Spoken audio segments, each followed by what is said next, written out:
It might seem like people who put things on the internet are incredibly confident and outgoing. Let me break it to you, I am not. But taking my own photos and filming myself over the past few years has hugely improved my self-confidence.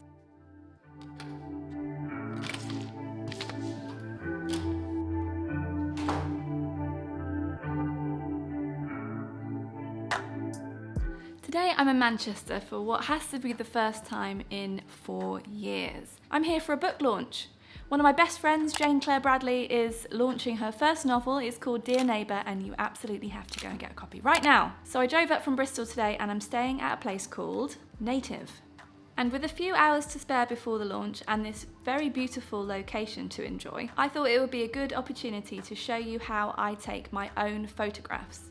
You will need a few things to make taking photos of yourself as easy as possible, but you don't need a lot to get started. For me, the 3 essentials are a camera, something to rest the camera on, ideally a really solid tripod. I really love my Manfrotto Be-Free travel tripod because it's super sturdy, it opens up really high, and I can easily tilt it for landscape or portrait shots.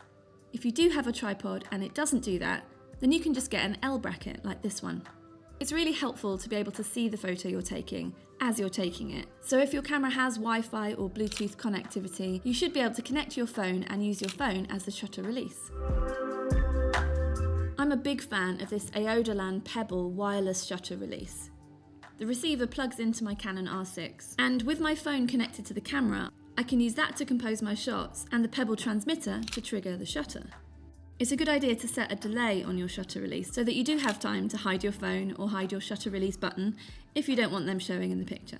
For me, the very best thing about doing this alone is that no one else is here and I can just try all sorts of things. No one's going to see any of it unless I want them to. There are lots of wonderful, very talented photographers who are probably really great at making people feel at ease. I feel better doing stuff alone.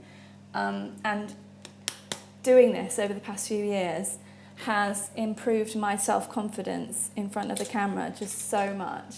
There's no way I would have made a YouTube channel if it wasn't for pushing myself to do some self-portraits at home, which led on to doing the exotic monsters and black car videos pretty much alone.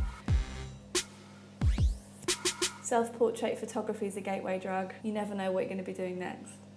It's worth remembering that different camera lenses and different angles and different lighting make you look completely different and probably very different to how you think of yourself. Also, think about this. We're all very used to seeing ourselves in a mirror image like this. So when someone takes a photo or films you, your face looks a little bit different, it looks a little bit weird. I'm used to seeing myself this way round, not the other way round, which is the way round that everybody else sees me. So by taking pictures and videos of yourself, you'll get more comfortable with how you actually look, and there'll be less of this weird stranger staring out at you from things. Essentially though, and I want you to really take this in, you're beautiful. Every single one of us is beautiful. It's incredible that we're here on this planet, that we've become connected in this way. The whole thing's completely amazing. So please take that in. And if you have the urge, the desire to show your face on the internet in some way, to share your voice, to help other people, please don't let negative thoughts about the way that you think that you look stop you from sharing those things with other people. Okay, let's take some pics. I've switched cameras because I need that one to take the pictures with. And I'm just having a look around the room for different locations, and the windowsill has so much brilliant light coming in. It looks so cool with exposed brick and everything. So I think this is the place where I should start. I have brought a small RGB light with me, so I can use that if I need, but for the most part I'm going to be using natural light. So the smart thing to do is to look around and see where that is coming in and use that to my advantage. Just realised there's 1 hour till I have to get going from here to the venue for my friend's event, so chop chop.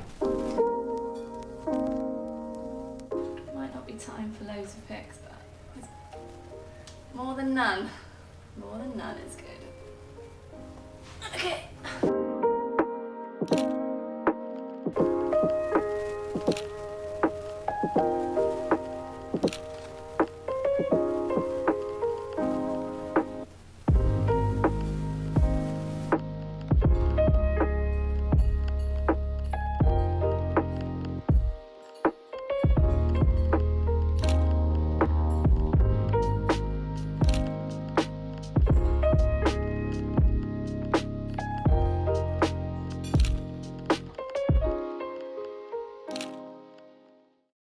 It's 5 to 6. I need to start getting ready to go to my friend's book launch now. So it's been really good to get very uncomfortable to try and get into a groove with taking pictures of myself again after quite a break, actually. I need to do it more because it makes me feel more confident. And it is useful in my line of work to have new pictures to put online to remind people of my existence and let them know about the albums that I've made, the songs I would like to share with them. So do please remember that I am primarily a musician. I've made 7 albums so far, and my 8th is underway. So check the link in the description for free songs and stories. Come and join my friendly online community. And it's time now for me to transform into Evening Laura. 3, 2, 1.